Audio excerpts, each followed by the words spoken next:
Hey everybody, welcome to Yays and Booze Raw Edition. Solid episode of Raw, if I do say so myself. But folks, like I said, this is Yays and Booze. If you don't know what Yays and Booze is, it's basically hot takes. I take what you submitted, I give it a yay, I give it a boo. It means I agree or I disagree. It's not that deep. So yeah, we're gonna dive in. Maybe a little shorter one. I'm filming this a little late, so I want to get this up. Maybe a little un poquito one, but probably butchered that. Folks, please subscribe, leave likes, leave your comments, turn the bell for notifications, check out all my socials and my music. Everything's in the description and blah blah blah. Please subscribe. We're creeping up on 10K, so that'll be fun. All right, first one here. MAXXINE Duprì has improved so damn much. Yeah, it might have been a count-out victory, but she proved that she can hold her own, and when the crowd was getting behind her, that was amazing. Starting off with a yay, folks. Starting off with a yay. Listen, I mentioned it. The podcast is going to come out on Wednesday. I don't want to regurgitate just what I said on the podcast, but I've been on the MAXXINE Duprì train, bandwagon, whatever. Not even a bandwagon. I've been leading the train for a long time. I'm glad people are finally hopping on the train and catching the wave. And sure, is she Kurt Angle in the ring? No, but showing some damn shades of it with that whoo and little ankle lock. People are saying Chad Gable. No, MAXXINE is our Kurt Angle. I'm being a little hyperbolic, but no, she is great. Of the night, not match of the night, I think Kairi Io was the better match, but like in terms of crowd investment, that crowd was on their feet for most of that match. The place was ready to explode. I think she should have maybe gotten the pin, but like a count out victory is a win. A win is a win. I even like the way the ref like fast counted is maybe to like, oh, Becky, you kind of gave me shit earlier. Well, yeah, take this. She's great. You've seen how much she's improved. I mean, since her earlier days. Apparently she's been training with Natty in the dungeon, so that Ross, you can really tell. And yeah, man, just a very, very natural and organic like baby face and underdog, really. I mean, I'd say MAXXINE currently the greatest underdog in wrestling. Sami Zayn used to be like an underdog, but like if you're running a US Open challenge, you're no underdog. Move out of the way, Sammy. We got MAXXINE Duprì to fill that role for the greatest underdog. I saw another take that she could be the best babyface in the company. I think she still has to improve a little bit in the ring, but like a little bit more ring improvement, and she's a very well-rounded overall wrestler. I think she has it, and I think it's WWE's time to pull the trigger in terms of just like a push. I'm not saying we need to give her a world title tomorrow, but like a little bit of a push and some spotlight would be great coming off. I mean, you heard the crowd, you saw the reaction from the match. Lean into it, capitalize on it, run back Becky MAXXINE again, and don't forget about her after this moment. I think this was a very special and important moment, just right now in general, but especially for MAXXINE's career. And I think if WWE is smart, they're going to capitalize on it. I was even surprised, I should say, that she got the count-out victory. And like I said, a win is a win. We'll move on, but like I am over the moon for the reception she's been getting in person and online. MAXXINE stock to the moon. I've been on the wave. Hop on board. I really like the dynamic between Styles, Penta, and Dragon Lee. It makes sense for Styles to get the win since he's having that match against Cena at Crown Jewel. But seriously, you got two guys there that could work well as a tag team, being Penta and Dragon Lee. At least pair them up and get those titles off Finn and JD because they're terrible champions that never defend the titles. I agree with that last part, but I'm ultimately giving this a boo. I think, honestly, if you're going to run with a fun new tag team, run with AJ Dragon Lee. They teamed up already, like, before this match, and they're kind of becoming buddies and hanging out backstage. I think that'd be a cooler story with like not an unlikely duo, but like, something that seems pretty random and works because of how good they both are. Now, Penta, the team that we're all waiting for is Penta and Rey Fenix. So I think if you're gonna put Penta in the tag division, put him with his Lucha bro and form the Lucha Brothers. To me, that makes way more sense than putting Penta and Dragon Lee together just for the sake of, yeah, they work well and they have their Lucha thing. They're both luchadors, but like if we're doing this in any sense of the way, it's Rey Fenix Penta. I think we'll see them together within the next, not this year, I think next year. I think Penta even had an interview of like, hey, for the better half of, or the better part of, 10 plus years, once we became a tag team, we stayed a tag team in all these promotions and we won together. And it seems like they're kind of both enjoying their singles opportunities, and especially Penta. I mean, I thought he was going to get a world title like months ago. They should have pulled the trigger low key, but I think they're both enjoying their singles work. I mean, Rey Fenix he got a new partner now after Andrade with Javon Evans, which was killer. I think they're tagging again. I think I saw that on SmackDown. They're gonna tag again. Not sure. I forget. But I like where you're coming from. Oh, I love when all three of them hit the little penta walk in the ring. I mean, we're talking about aura these days. I mean, off the charts, huh? So yeah, I see where you're coming from, but I'm just kind of in a different place with these different topics. Nothing sentence. Next one. Big Jim's conflicting feelings between everyone in the men's division is equivalent to Kyrie being forced to obey Asuka. I mean, yeah, I guess I see similarities. I don't think it's equivalent. So like, I mean, I don't know if I want, this is more just like a subjective thing, but like, I'm going to give this a boo because like, I don't really, like, I get where you're coming from where like they're being torn apart by family. But to me, it seems like Roman and Jay are almost more so on the same page than Jimmy. Jimmy's kind of the outlier here and the one that's like really a skeptic of the whole situation. Where Kyrie, to me, is more so like, I love you both equally, which I think Jim does. I think Jim does have love for the both of them. But Kyrie's the one that's kind of like under the scary wing of Asuka and is kind of like being forced into doing stuff by Asuka. That's not really where Jim's coming from. Jim is just like he just wants his family to be happy. He wants to tag with his brother, and he wants Jey Uso to not become the tribal chief. And also, he also is, I think, still maybe intimidated by a tribal chief and still feels some control, pressure, whatever from Roman from those bloodline days. Like, I guess I see where you're coming from. I just don't see there's a lot of similarities. I just don't know if we're equating each other, but I don't know, but if you think that's great. That Punk versus Knight promo was solid. Loving LA Knight finally in the main event picture where he belongs. I mean, there's this photo. I don't know if I'm gonna be able to find it, but like Jimmy tweets it all the time, like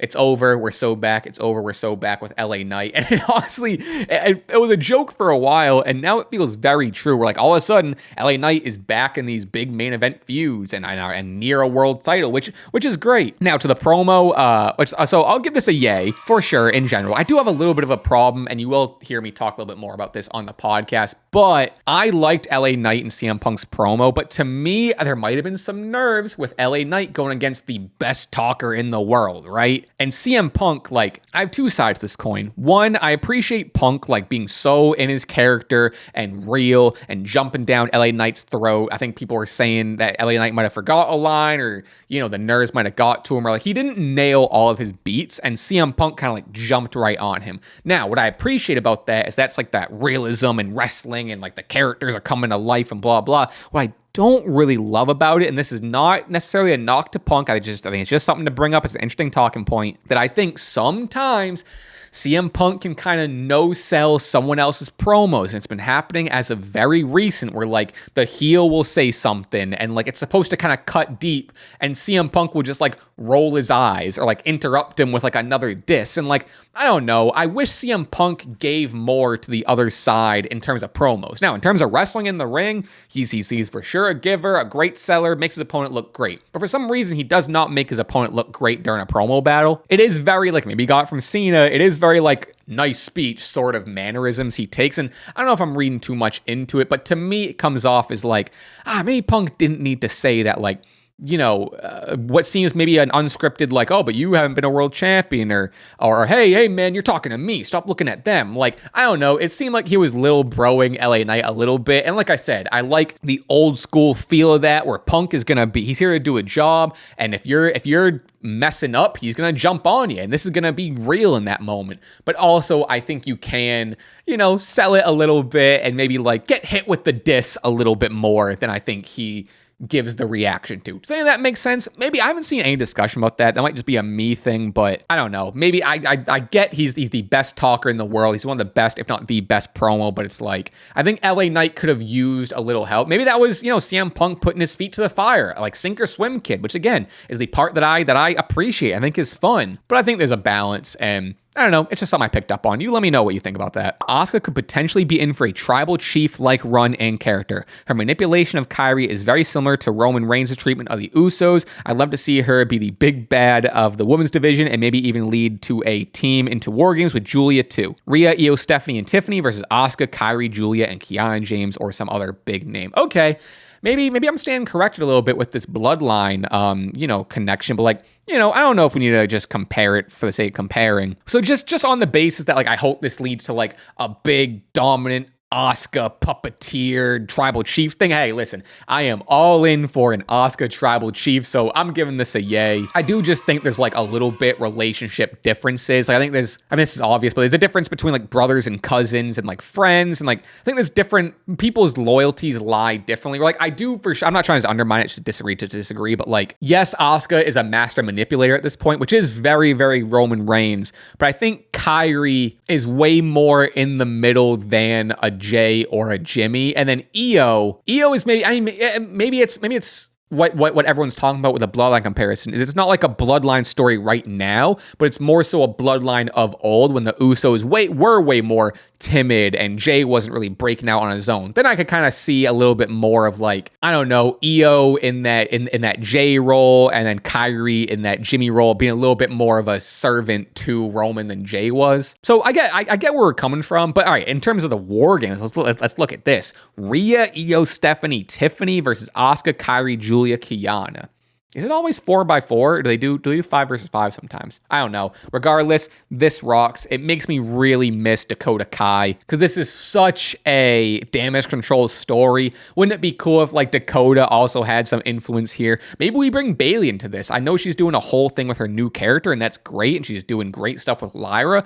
But if we're doing some real and I know this is like a lot of Io, Kairi, and Asuka's like story and relationship is like pre-damage control, like for sure, I get that. But it would be cool to add in some more like newer friendships, like a Dakota or a Bayley. I don't know, maybe it's just like fun thing they could explore. Don't even listen to me. Hey, WWE, don't listen to me if you don't want to do that. But just an idea. Just an idea. I don't need no royalty check. But yeah, all right, moving on. I know Roxy just won, and this is not a dig on anybody, but it seems like Lyra and Roxanne's presentation is the female booking equivalent to Braun and Mello. Interpret that as you will. So I'm going to interpret that in a sense of they're basically both in the call, like a graduating top of their class from NXT, get the call up, and one is just way more successful and featured than the other, is what I'm imagining the little wink wink is here. Now, this is getting a boo, first of all. I disagree with Lyra and Roxanne. I think they're just like, Roxanne got called up way more recently, and also Roxanne just like had an amazing Royal Rumble spot. I guess Royal Rumble was like a long time ago, but like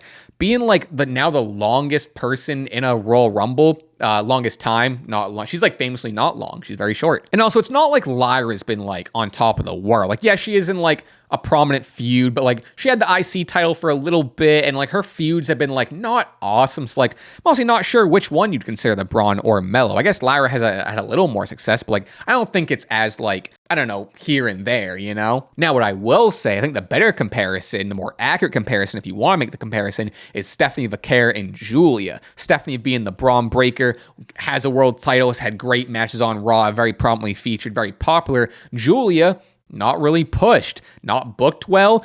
For some reason, she's not wrestling. They gave her a U.S. title, and great, and they haven't really done anything with that. So I think that's the better comparison, with Julia being the Mello. And hopefully we are on the upswing with both Mellos being actually Carmelo and Julia, where it seems like we are. Mello just needs to get this Miz match and beat him, and then Julia needs to, I don't know, figure out this Kiana stuff, figure out this U.S. title stuff, graduate, maybe eventually maybe drop it, lead to just a main roster feud with Stephanie Vaquer. But I don't know. So I see where you're coming from, but like I'm just a little different on that. All right, last one here. That Seth and Heyman segment was so good. Made me way more excited for the Crown Jewel match than any of the Seth and Cody interactions. I mean, yeah, I'm not trying to discredit like Cody or anything. I think I agree with the first part, so I'm giving this a yay.